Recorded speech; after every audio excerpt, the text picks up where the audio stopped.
A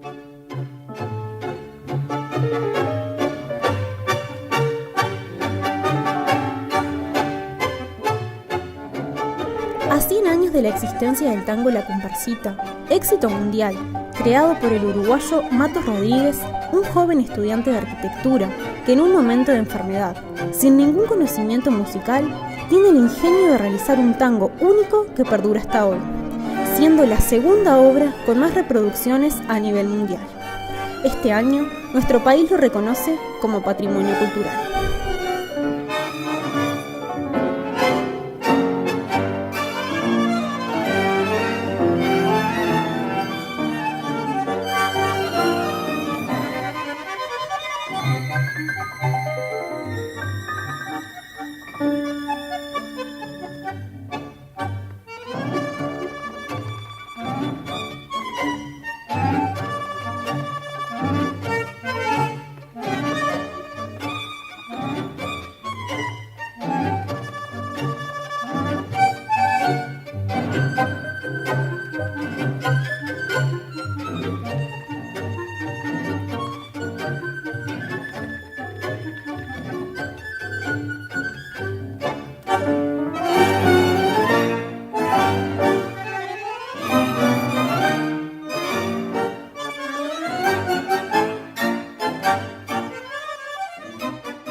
En 1917, cuando Gerardo Matos crea La Comparsita, el tango, ¿se escuchaba en esa época? Sí, pero más bien era el tango canción.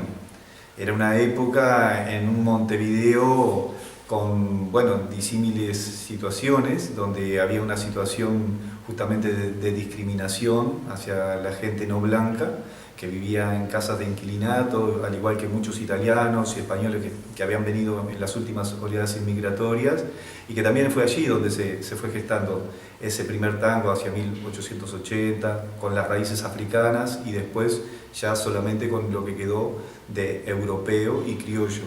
Pero que en esa época, justo la de Matos Rodríguez, estaba el tango canción, era lo que más se quería.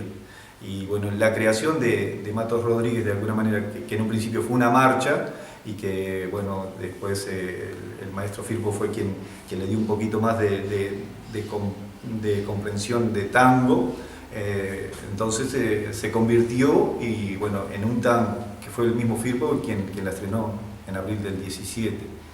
Y desde ahí, bueno, en ese momento como que tuvo un éxito, pero fue un éxito pasajero, momentáneo diríamos, porque después como que se olvidó hasta que Felipe Contucci y Maroni le pusieron la letra. Entonces de alguna manera desde 1924 sí comienza a ganar una popularidad mucho mayor, pero por eso mismo, porque lo que se quería era el tango canción. ¿Por qué considerás que dicha obra se mantiene tan vigente y tiene tantas reproducciones a nivel mundial?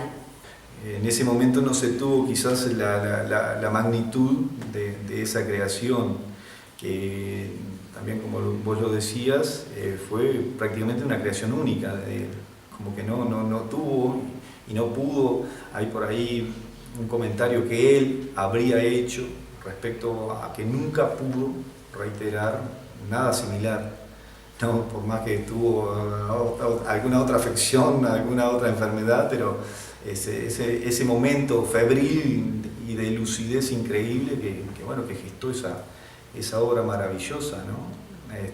Es algo que es difícil de entender y de explicar, pero que ha revolucionado el mundo del tango. ¿En qué considerás que modificó la ley 19.464, la cual reconoció a la Comparsita como himno cultural y popular uruguayo? Estuvo perfecto eso, fue lo mejor que se pudo haber hecho. El Parlamento es como oficializar algo que todo el mundo se creía el dueño, y sobre todo nuestros vecinos, que bueno, incluso cuando había Juegos Olímpicos, Mundiales, entraban con la Comparsita y uno decía, ¿qué hacen con la Comparsita los argentinos? Y bueno, en realidad era como, es verdad que la letra pertenecía a un argentino, pero la creación, y que bueno, que por esa pena que este hombre vendió, o este muchacho vendió los derechos por aquellos 50 pesos y no sé qué, pero después obviamente que se arrepintió, pero igual, eso no quita el hecho de que haya sido la composición de él.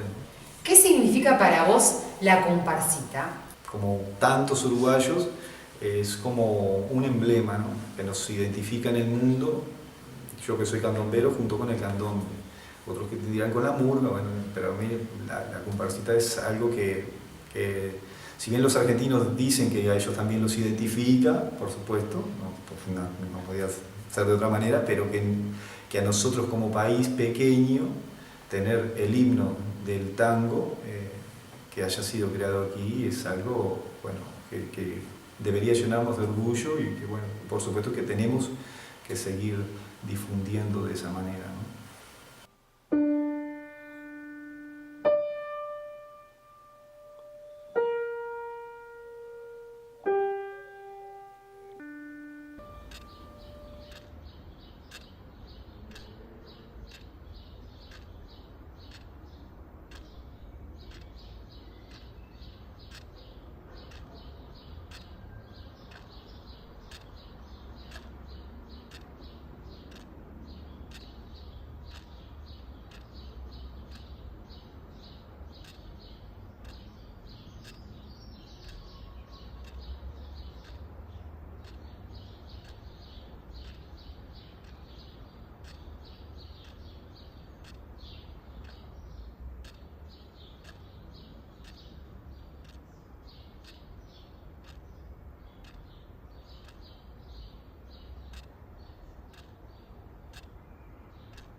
¿Cómo se vivía el tango a comienzos del siglo XX?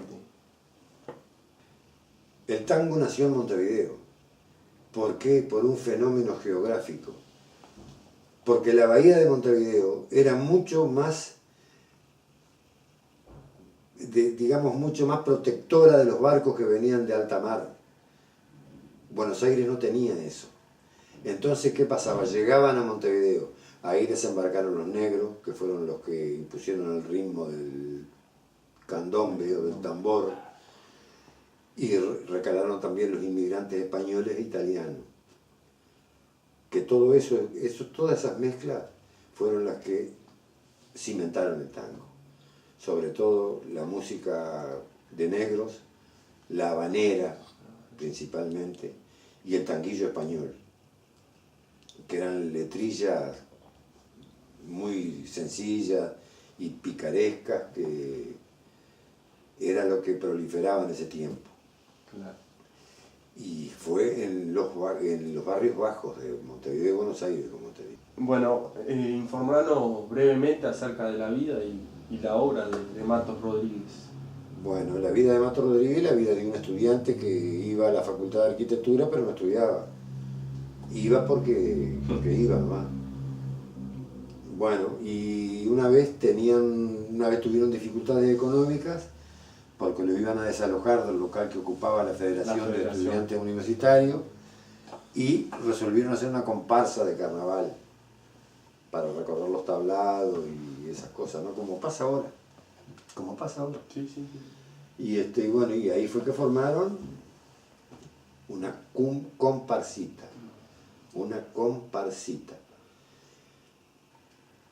Y bueno, y Matos Rodríguez, que no sabía música, empezó a jugar con el teclado del piano y empezó a peregreñar, digamos, esa música, que era una música llena de errores, pero la melodía estaba.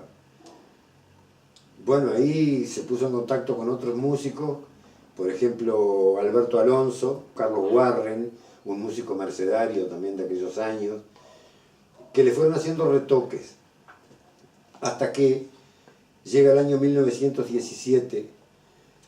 Esa es la fecha que se tiene por cierta, aunque hay quienes sostienen que se ejecutó por primera vez en el año 1916. Pero la fecha que tradicionalmente se tiene por cierta es 1917. Llega a Montevideo el cuarteto de Roberto Firpo, que no era un cuarteto, era un quinteto. pero después se conoció como el cuarteto de Roberto Firpo. Y los amigos de Mato Rodríguez le llevaron la partitura, escrita por una hermana de Mato Rodríguez, porque la hermana de Mato Rodríguez fue la que lo pasó al papel pentagramado, digo. Y bueno, y ese papel escrito se lo llevaron a Roberto Firpo para que lo tocara. Bueno, Roberto Firpo lo recibió, eran todos muchachos muy jóvenes y Firpo ya era veterano, no tan veterano, pero tenía mucho más años que los muchachos, y condescendiente con ellos lo tomó. Lo estudió y le agregó al tango, porque le faltaban 4 compases, la escritura deficiente.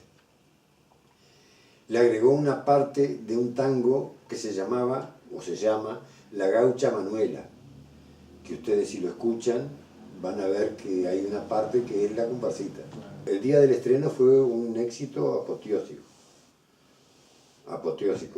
Hay fotos de aquel entonces en que la gente estaba golpada en la calle, escuchando a Roberto Firpo tocando la comparsita y bueno, y tuvo que repetirlo cantidad de veces. Y todas las noches que actuaba le exigían que tocara la comparsita. Porque es muy pegadizo el tango, una melodía muy pegadiza. Es un ángel, es el ángel de Mato Rodríguez. ¿Cómo repercute la comparsita en nuestro tango uruguayo? Y yo no le veo una repercusión, yo personalmente no le veo una repercusión directa. Le veo una repercusión desde el punto de vista, digamos, afectivo o espiritual, porque la comparsita nos puso en contacto con el tango. Entonces después vinieron otros compositores uruguayos, por ejemplo Francisco Canaro, por ejemplo Enrique Saborido, el autor de Tango La Morocha. Por ejemplo, esos dos personas les nombro, que bueno, que la comparsita ayudó a que el tango se involucrara en la sociedad nuestra. Actualmente, esta icónica composición la seguimos teniendo presente desde la perspectiva cultural, siendo, hasta el día de hoy, una fiel representante de nuestra identidad nacional.